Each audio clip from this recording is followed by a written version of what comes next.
Infam Kattappana ഗ്രാമസമിതി Veer Kisan Bhoomiputra award ദാനം നടന്നു. ഇൻഫാമിലെ 75 വയസ്സ് കഴിഞ്ഞ അംഗങ്ങളെയാണ് വീർ കിസാൻ ഭൂമിപുത്ര അവാർഡ് നൽകി ആദരിച്ചത്. ഇൻഫാമിലെ 75 വയസ്സ് കഴിഞ്ഞ അംഗങ്ങളെയാണ് വീർ കിസാൻ ഭൂമിപുത്ര അവാർഡ് നൽകി ആദരിച്ചത്.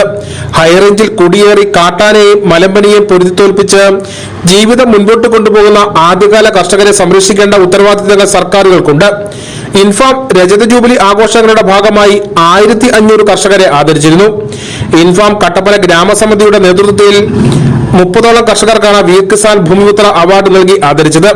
സമ്മേളനം കട്ടപ്പന നഗരസഭാ അധ്യക്ഷൻ ജോയ് വെട്ടിക്കുഴി ഉദ്ഘാടനം ചെയ്തു.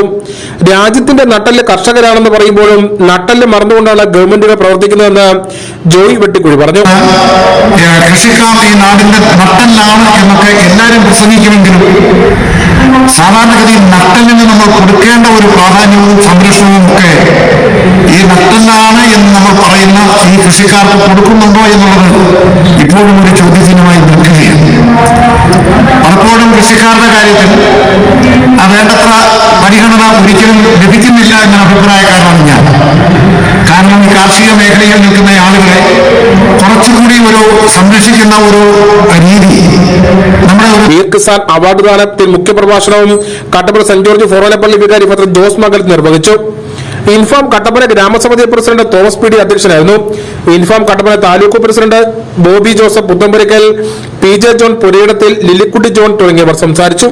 News bureau Kattappana.